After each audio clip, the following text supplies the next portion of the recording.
나는 그대가 이런 것들을 가르치고 설교하기 바랍니다. 다른 교훈을 가르치거나 우리 주 예수의 확실한 말씀과 경건한 교훈을 받아들이지 않는 지도자들이 있거든 그들의 정체를 드러내 보이십시오. 그들은 무지한 허풍쟁이여서 시기와 말다툼과 비방과 미심쩍은 소문으로 공기를 더럽히는 자들입니다. 결국에는 모함하는 말이 전염병처럼 퍼져서 진리는 아득히 먼 기억이 되고 말 것입니다. 그들은 종교를 재빨리 한미천 잡는 수단으로 생각합니다. 경건한 삶은 큰 유익을 가져다 줍니다.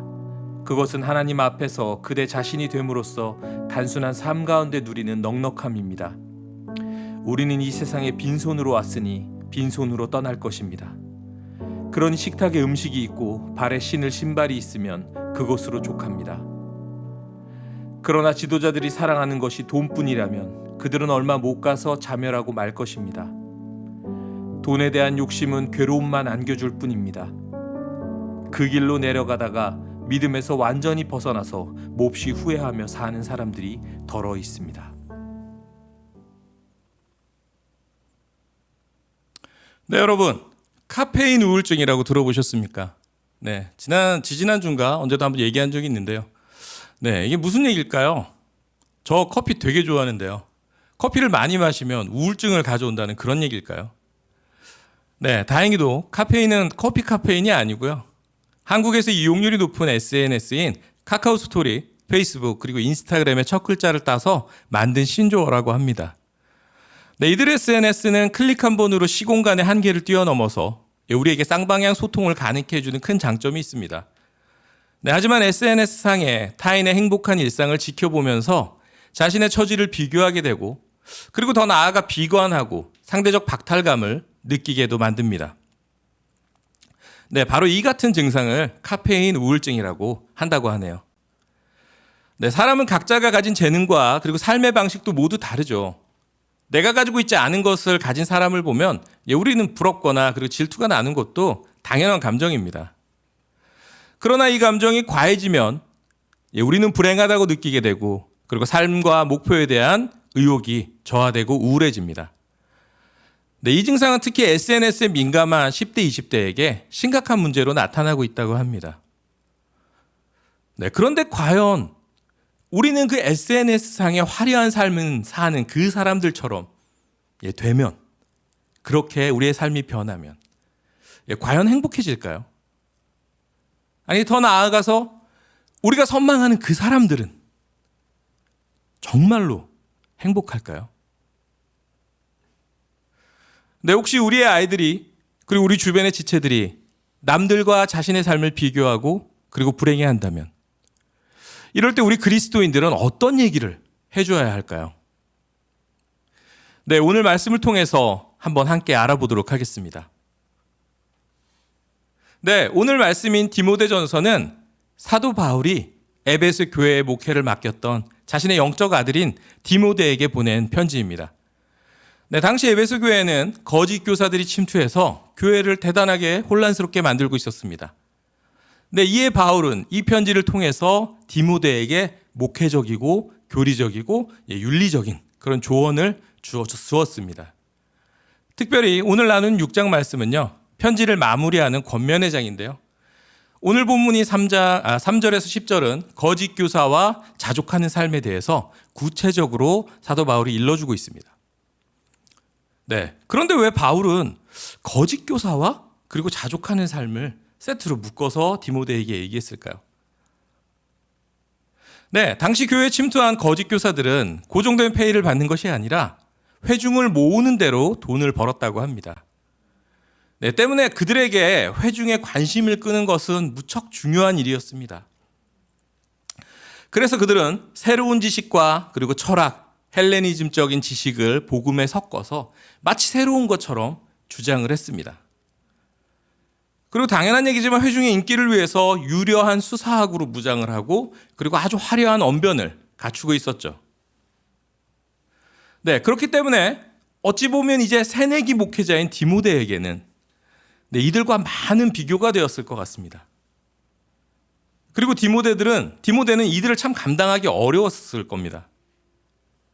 더군다나 그들은 디모데와 달리 많은 인기와 돈을 벌었다고 합니다. 네, 이런 상황에서 디모데는 자신과 그리고 그들을 비교하면서 열등감을 느끼거나 부러워했을 수도 있습니다. 네, 하지만 바울은 디모데에게 이렇게 권면하고 있습니다. 디모데야, 거짓 교사들과 널 비교하지 마. 이들은 말씀으로 돈벌이를 하고 있는 거야. 이것은 거짓 경건이야. 참다운 경건은 자족하는 것이란다. 돈을 따라가지 마라. 네, 이렇게 편지를 통해서 설명하고 강조하고 있는 겁니다. 네, 사도 바울은 오늘 말씀에서 경건한 삶이 자족하는 것이라고 얘기를 합니다. 사도 바울은 자주 자족하는 삶을 강조했습니다. 네, 빌립보서 4장 11절을 통해서도요. 내가 궁핍함으로 말하는 것이 아니라 어떠한 형편이든지 나는 자족하기를 배웠노니 네, 이렇게 말을 했고요. 이어서 내가 비천에 처할 줄도 알고 풍부에 처할 줄도 알아 모든 일에 배부르며 배고픔과 풍부와 궁핍에도 일체의 비결을 배웠노라 라고 말했습니다. 네, 사람은 모두 안락하고 모자람이 없는 삶을 행복하다고 느낍니다. 네, 그리스도인들 역시 마찬가지입니다. 그런데 사도 바울이 말하는 어떤 형편에서든지 자족한다. 네, 이거 참 쉽지 않아 보이죠. 네, 실제로도 그렇습니다. 대한민국 국민들은 자족하면서 행복하게 살고 있을까요? 네, 문체부가 조사한 국민의 삶 질 여론조사를 보면요. 10점 만점에 6.4점으로 나왔다고 합니다. 예, 국제조사에서는 OECD의 36개 회원국 가운데서요. 삶의 만족도 순위는 대한민국은 27위였습니다. 네, 하위권이죠.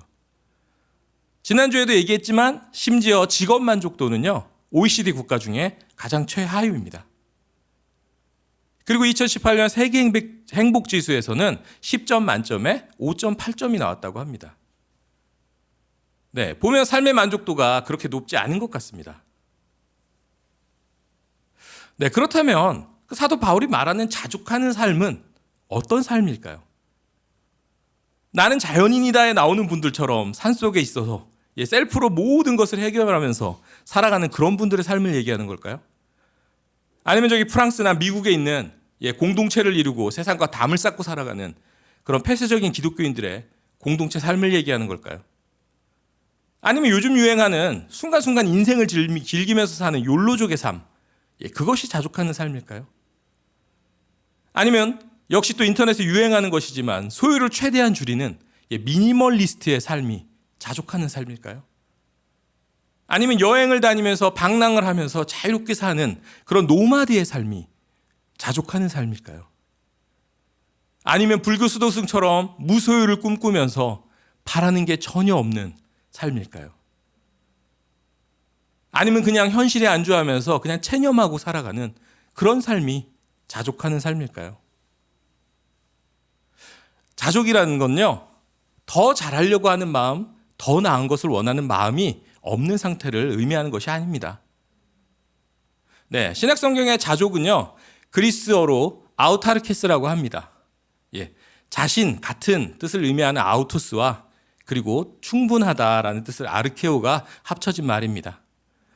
네, 원래 아우타르케스는 스토아 철학에서 한 인간이 자신의 의지와 힘으로 환경을 극복하고 자신의 내면의 자원으로 만족해하는 태도를 가리키는 단어로 자주 사용되었다고 합니다. 네, 그런데 사도 바울은 자신이 누리는 자족이 여건이나 환경에 상관없는 것임을 강조하기 위해서 이런 단어를 사용한 거죠. 네, 여기서 알 수 있듯이 자족이란 억지로 상황에 힘들게 맞추어가는 것이 아니고요. 어떤 상황이나 여건에서든지 만족할 수 있는 마음을 가리킵니다. 네, 바꿔 말하면 자족이란 어떤 상황에 처하든 행복하고 감사할 수 있는 태도를 말하는 거죠. 진정으로 자족하는 사람은 가진 것이 없는 상황에서도 반대로 많은 것을 가진 상황 속에서도 감사하는 사람입니다. 자족이란 행복이 처한 환경에 의해 좌우되지 않는 상태를 말합니다. 때문에 자족하는 삶은 상황에 끌려가는 것이 아니라 내게 닥친 일을 적극적으로 수용하고 그리고 그 상황에서 감사로 살아내는 태도를 말합니다. 네, 그렇다면 우리는 왜 자족하는 삶을 살아야 할까요? 네, 모든 인간은 행복을 추구합니다. 그러나 아까 통계를 말씀드렸지만 대부분 행복해하지 않습니다. 그리고 아이러니하게도요, 물질이 풍요로운 나라가 못 사는 나라보다도 더 행복도가 낮습니다. 근데 이상하게도 우리는 행복해지려고 더욱 가지려고 하는데 오히려 불행해집니다. 왜 그럴까요?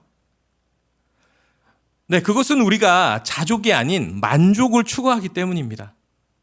이 만족은요, 어떤 대상이 있어야 채워집니다. 그게 돈이건 쾌락이건 음식이건. 그래서 그 대상이 없으면 결핍을 느낍니다. 그래서 열심히 채우려고 막 발버둥을 쳐요. 그래서 드디어 채워졌습니다. 그랬더니 아니 옆에 다른 인간들이 보이기 시작을 합니다. 그런데 그들은 나보다 그릇이 더 크고 더 많이, 종류도 다 다양하게 담겨 있습니다. 열이 받아요. 화가 나고 슬픕니다. 그런데 신기한 건요, 옆에 인간들을 봤더니 내 그릇이 커지기 시작합니다. 더 담을 수 있게 됐어요. 그래서 또 이 빈 공간을 다시 채우려고 발버둥을 막 칩니다. 그런데 우리 속에 존재하는 이 그릇을 우리가 과연 채울 수 있을까요? 아니요, 절대로 채울 수 없습니다. 우리 속에 이 욕망이란 이 그릇은요, 심지어 창조주의 것, 하나님이 먹지 말라고 한 선악과까지, 하나님의 것까지 탐내는 그런 수준입니다. 끝이 없어요. 저 역시 그랬습니다. 직장생활 초반에 열심히 일해서 월 250만 원 정도의 월급을 받았습니다. 대기업도 아닌데 그 당시 나이 대비 나쁘지 않았습니다. 근데 제 직장이 주로 강남 쪽에서 하는 일이었는데 강남 쪽을 주로 다녀보니까 그 당시 IT 기업 붐이 한참 일던 때였어요. 네이버 막 다음 생기고. 아니, 직장인들이 월 500, 1000 버는 사람들이 엄청나게 많이 생긴 거예요. 열이 받았어요. 그래서 열심히 일해서 투자를 받아서 독립을 했습니다. 미친 듯이 일했습니다. 그랬더니 월의 수입이 최소 1000만 원, 많이 벌 때는 한 3, 4천까지도. 법인카드가 늘 있고 외제차를 탈 수 있고 방배동의 고급 빌라에 살고 매일 유흥과 골프를 치고 해외여행을 다닐 수 있는 그런 삶을 이뤘습니다. 그래서 이제 드디어 행복할 줄 알았는데 저기 아내랑은 맨날 싸우고요. 그리고 주변에 저보다 더 버는 인간들이 눈에 들어오기 시작을 했습니다. 하룻밤에 카지노에서 7천만 원씩 날려도 아무렇지도 않아요. 아무 타격이 없어요. 그리고 저보다 더 비싼 외제차, 그것도 여러 대. 그리고 골프는 저는 그냥 가서 치는데 그 사람들은 회원권으로 칩니다. 집은 한남동의 유엔 빌리지. 그런 인간들. 그리고 저는 그 사람들에게 머리를 조아려야 먹고 살 수가 있더라고요. 전혀 행복하지가 않았습니다. 그렇다면 어떻게 해야 우리는 자족하면서 행복하게 살 수 있을까요? 아니, 어떻게 해야 이 불행한 감에서, 이 불안감에서 벗어날 수 있을까요? 그 길은 하나님께서 우리에게 주신 이 말씀 속에 있습니다. 우리 함께 말씀을 통해서 더 알아보도록 하겠습니다. 첫 번째로 말씀드릴 것은요, 먼저 자족하지 않고 비교하는 삶은 우리를 불행으로 이끄는 것을 우리는 깨달아야 합니다. 한번 함께 읽어볼까요? 시작. 그는 교만해져서 아무것도 알지 못하는 사람이요, 병이 들어서 논쟁과 말다툼을 일삼는 사람입니다. 그러한 데서 시기와 분쟁과 비방과 악한 의심이 생깁니다. 그리고 마음이 썩고 진리를 잃어서 경건을 이득의 수단으로 생각하는 사람 사이에 끊임없는 알력이 생깁니다. 바울은 디모데에게 자족하지 못할 때, 즉 예수의 말씀과 경건에 맞는 교훈을 따르지 않는 자들에게 나타나는 감정들을 이렇게 열거하고 있습니다. 교만, 변론, 투기와 분쟁, 비방과 다툼이 일어난다. 이것은 오늘날 우리에게도 똑같이 적용이 되죠. 말씀에 따라 자족하지 않고 남과 우리가 비교를 하게 되면요, 우리는 때로는 우월감을 느끼게 되고요, 때로는 열등감을 느끼게 되고요. 그리고 그로부터 모든 것이 시작이 됩니다. 사탄은 우리 마음속에 생긴 그 틈, 그 시작을 파고들어 이용합니다. 그리고 교만, 변론, 투기와 분쟁, 비방과 다툼을 일으키는 거죠. 그리고 우리는 그로 인해서 불행함을 느끼고 겪게 됩니다. 그리고 두 번째, 욕망과 물질을 사랑하는 것은 우리를 죄악으로 이끄는 것임을 알아야 합니다. 또 한번 함께 말씀 읽어보도록 하겠습니다. 시작. 그러나 부자가 되기를 원하는 사람은 유혹과 올무와 여러 가지 어리석고도 해로운 욕심에 떨어집니다. 이런 것들은 사람을 파멸과 멸망에 빠지게 합니다. 돈을 사랑하는 것이 모든 악의 뿌리입니다. 돈을 쫓다가 믿음에서 떠나 헤매기도 하고 많은 고통을 겪기도 한 사람이 더러 있습니다. 네, 아까도 말씀드렸지만 인간 속의 이 욕망이란 그릇은요, 채우면 채울수록 커집니다. 그렇기 때문에 그곳에 돈이나 물질을 우리가 채우려고 하면 할수록 그 그릇은 더 커집니다. 그리고 절대로 채울 수가 없습니다. 그렇기 때문에 우리는 더 많은 것을 원하게 되고, 더 많은 것을 원하다 보니까 심지어 범죄하고 죄를 저지른 일까지도 저지르게 됩니다. 그리고 결국 그 끝은 파멸과 멸망의 길로 이어지게 되는 것입니다. 네, 그리고 세 번째, 우리에게는 이 땅에 아무것도 소유권이 없음을 우리는 깨달아야 합니다. 네, 함께 또 말씀 읽어볼까요? 시작. 우리는 아무것도 세상에 가지고 오지 않았으니 아무것도 가지고 떠나갈 수 없습니다. 우리는 먹을 것과 입을 것이 있으면 그것으로 만족해야 합니다. 아멘. 네, 성도가 되는 것, 예수 그리스도를 믿고 하나님의 자녀가 된다는 것은 뭐죠? 그것은 시작이 일단 하나님께서 온 만물의 창조주이심을 믿고 고백하는 겁니다. 그리고 나는 사형 선고를 받은 사형수였지만 그 죄를 사함받고 새 생명을 얻었고 영원한 삶으로 초대받았음을 믿는 것입니다. 그렇기 때문에 이 땅에서의 우리는 거류민, 나그네의 삶을 살아야 하고 우리가 이 땅에서 소유하는 모든 것은 주님께로부터 위임을 받은 우리는 청지기이기 때문에 주어진 것, 소유하는 모든 것들은 다 주님 것임을 인정하고 믿는 것이죠. 때문에 세상 사람들은 몰라도요, 성도라면, 성도의 우리들은 이 땅의 소유권이 우리에게 없음을 알고 그래서 주어진 모든 상황 속에서 감사로 살아가야 하는 겁니다. 네, 욥의 고백을 한번 떠올려 봤으면 좋겠습니다. 내가 모태에서 알몸으로 나왔사온즉 또한 알몸이 그리로 돌아가을지라. 주신 이도 여호와시요 거두신 이도 여호와시오니 여호와의 이름을 찬송받을지니이다. 아멘. 네 번째, 자족은 하나님께로부터 오는 것, 하나님께서 주시는 것임을 우리는 깨달아야 합니다. 네, 우리 함께 또 한번 말씀 읽어볼까요? 시작. 우리가 무슨 일이든지 우리에게 난 것 같이 생각하여 스스로 만족할 것이 아니니 우리의 만족은 오직 하나님께로서 났느니라. 아멘. 네, 우리는 우리 속에서 자족을 찾을 수가 없어요. 우리는 그렇게 자족하기에 충분한 선이나 능력이 없기 때문입니다. 그래서 바울은 우리의 만족은 오직 하나님께로부터 났다고 말했습니다. 네, 하나님께서는 성도들이 필요하는 모든 것을 주십니다. 자족 역시 하나님께로부터 오는 것입니다. 우리 안에 끝없는 욕망의 구멍을 메우고 충만하게 할 수 있는 것은 이 세상에 그 어떠한 것도 존재하지 않습니다. 오직 하나님의 사랑과 그리고 예수 그리스도의 은혜뿐입니다. 그래서 성도는 가난하나 모든 것을 가진 자가 되는 것입니다. 네, 그리고 마지막으로, 그래서 결국 자족하는 삶은요, 하나님께 순종하는 삶입니다. 하나님께 순복하는 삶입니다. 내가 내 삶의 주인이라는 생각으로 살아간다면 우리 인생에 일어나는 모든 일들이 좋지 않은 일, 부조리한 일들로 느껴질 수밖에 없죠. 그래서 우리 주변에 믿지 않는 분들이 자주 이런 얘기를 하시죠. 야, 하나님이 있다면 어떻게 이런 일들이 일어나니? 하나님이 있는데 어떻게 이런 일이 일어나? 자기 기준에서 생각하니까, 자기 입장에서 생각을 하니까. 하지만 우리 성도들, 하나님이 우리의 창조주이시며 그분은 선하시고 우리를 인도하심을 믿고 순종하는 우리의 삶 가운데서 모든 상황 속에서 감사하고 주님의 이름을 우리는 찬양할 수 있는 겁니다. 우리는 스스로 우리의 인생에서 어떠한 일이 일어났으면 좋겠다고 상상하곤 합니다. 근데요, 정작 그 일이 실제로 벌어진다면 최악의 상황으로 흘러갈 가능성이 큽니다. 성경의 인물들을 한번 떠올려 볼까요? 롯. 자신의 선택으로 소돔에 거주했습니다. 당시에 가장 핫한 곳이었습니다. 핫플레이스.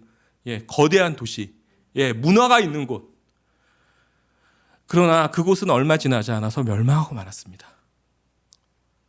라헬은 어땠죠? 제게 아이를 주시지 않으면 죽어버릴 겁니다라고 할 정도로 자식을 간절하게 원했지만 그녀는 베냐민을 낳고 목숨을 잃었습니다. 아브라함은요, 이스마엘이나 하나님 앞에 살기를 바랍니다라고 했지만 그는 이스마엘과 그의 후손 때문에 곤욕을 치러야 했습니다. 제자들은 그리스도께서 세상을 떠나시는 것을 슬퍼하면서 현 상태가 계속 유지되기를 원했지만 오히려 그들에게 가장 좋은 것은 예수 그리스도께서 십자가에 매달려 죽으시는 거였습니다. 저는요, 예전에 비하면 말할 수 없이 초라한 생활을 하고 있습니다. 지금은 차도 없고요. 그리고 지방 소도시, 이렇게 얘기하면 원주분들이 싫어할 수도 있는데, 지방 소도시에서 그 안에서도 좋은 동네가 아니고 오래된 동네, 그리고 오래된 건물에 그것도 월세로 그렇게 살고 있습니다. 저도 방학 때는 가끔 일을 하긴 하지만 대체로 아내의 수입에 의지해서 살아가고 있습니다. 하지만 예전과 달리 저는 비교적 행복하고요. 그리고 말씀대로 자족하는 삶을 살아가려고 바둥바둥 하고 있습니다. 그런데 사실 저희 부부가 정말로 이렇게 말씀대로 잘하고 있는지는 스스로 의문이 들 때가 많아요. 왜냐하면 우리 안에 그렇게 말씀대로 살아가려고 하면서도 불평과 불만이 그리고 의혹이 두려움이 일 때가 너무 많기 때문이죠. 그런데요, 우리 아이들이 변하더라고요. 주변에서 우리 아이들을 칭찬을 합니다. 어쩜 아이들이 그래요. 어쩜 아이들이 정말 그냥 입 바른 소리로 하는 게 아니라 정말 저희 아이들을 너무 부러워해요. 저희 아이들은 참 자존감이 높고 그리고 신앙적으로도 생활적으로도 참 만족하고 감사가 배어있는 아이들입니다. 그리고 세상적인 기준으로도 첫째도 얼마 전에 장학금을 받았고요. 그리고 둘째는 전국에서 50명 뽑는 6년짜리 장학금에 선정이 됐어요. 그리고 정말로 아무것도 가진 게 없지만 항상 주위에서 뭔가 리더로서 쓰고 모범을 보이고 있습니다. 우리 아이들은 저희 가정이 차상위에 지정된 것을 부끄러워하지 않아요. 차상이라서 감사하다라고 얘기합니다. 그래서 내가 장학금을 받을 수 있었어요. 이게 너무 좋아요. 이런 게 지원돼서 너무 좋아요. 저희 부부는 그것을 보면서 우리가 조금은 나아졌구나. 조금은 말씀대로 자족하며 살아가려고 바둥거리고 있구나 라고 아이들의 변화와 아이들의 자라나는 모습을 보면서 그렇게 깨닫고 있습니다. 그리고 우리 가정은 제가 월에 몇 천만 원을 벌고 고급 빌라에 살고 그럴 때보다 훨씬 더 행복한 삶을 누리고 있습니다. 사랑하는 여러분, 이 시간 다시 한번 우리의 주인이시며 모든 것 되시는 주님 앞에 순종하는 시간 되기를 원합니다.